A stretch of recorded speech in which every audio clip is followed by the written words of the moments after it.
Littleton Coin Company is ringing in the holiday season with daily deals. Visit littletoncoin.com for at least 15% off select products now through November 28th. Save on your favorite coins, such as Morgan Silver Dollars, Kennedy Half Dollars, commemorative quarters, and much more. But hurry, each day offers a new deal you don't want to miss. Visit us now at littletoncoin.com. That's littletoncoin.com. Littleton Coin Company, serving collectors since 1945.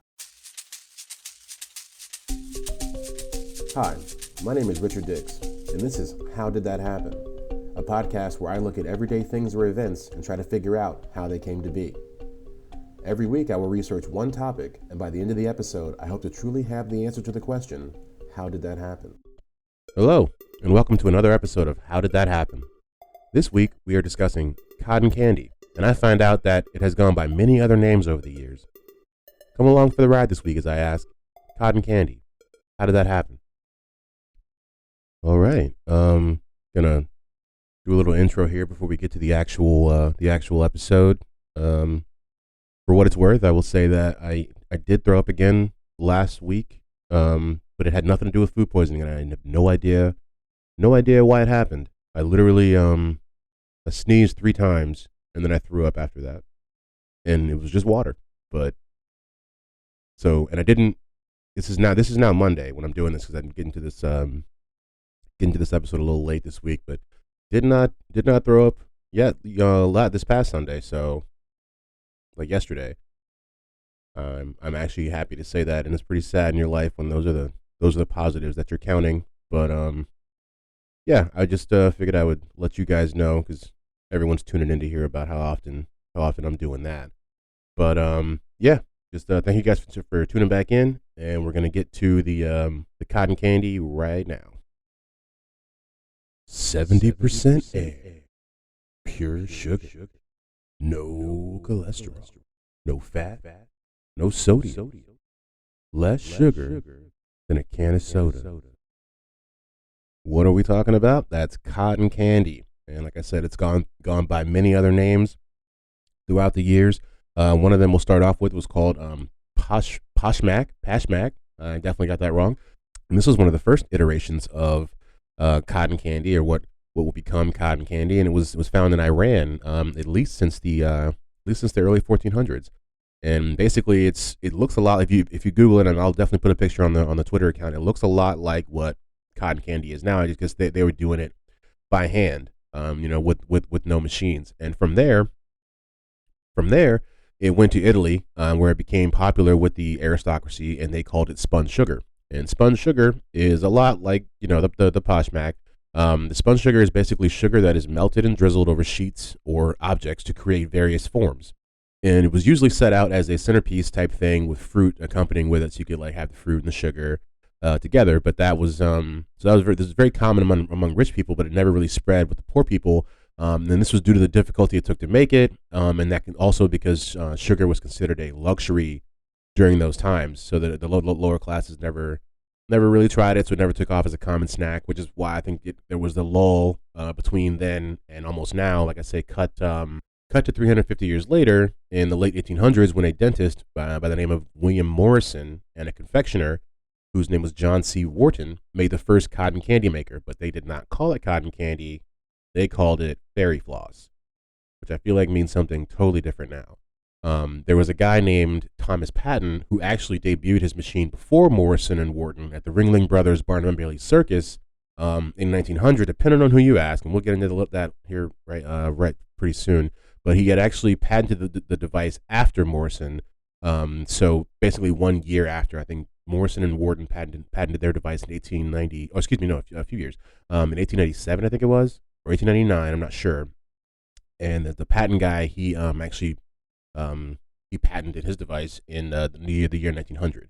So while he actually debuted the machine before Morrison and Wharton, they already had the patent for it. They were just working on trying to make it better. And basically, they debuted their cotton candy machine at the St. Louis World Fair in 1904, selling over 68,000 boxes. But like I said, there are other articles that say that they actually debuted it at the Paris Exposition in 1900. So I figured I'd mention that. You can never really tell. I believe that. I don't know why anybody would make that up. You know, it's a 4 year difference, and I don't know, a lot of stuff happened at the Paris exhibition as well. So it makes sense to me that that probably happened. But then there was another guy, probably about 15, 20 years later, by the name of Joseph Lascaux.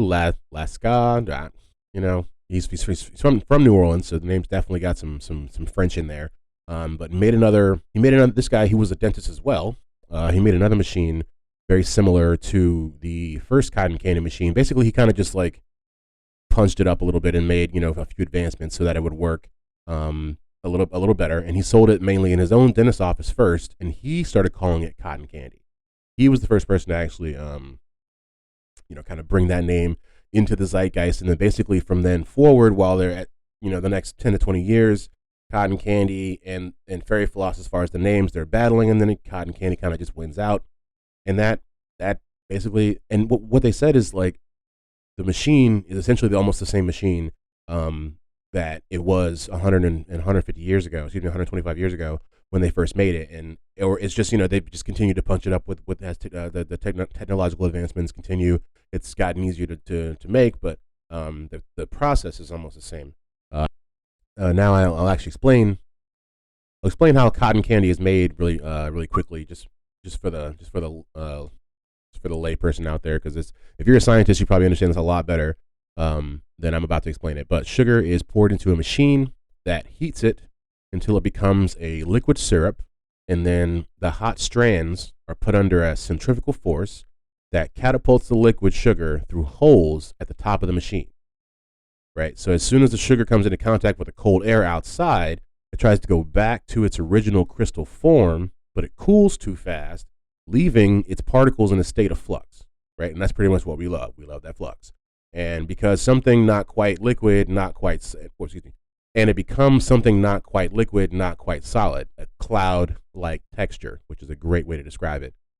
The process is similar to turning sand into glass, which I thought was really interesting when I heard that, because I've never thought about that. I've seen a lot of cotton candy before, and it's always interested me how we turn sand into glass. So basically, cotton candy and glass, not so different.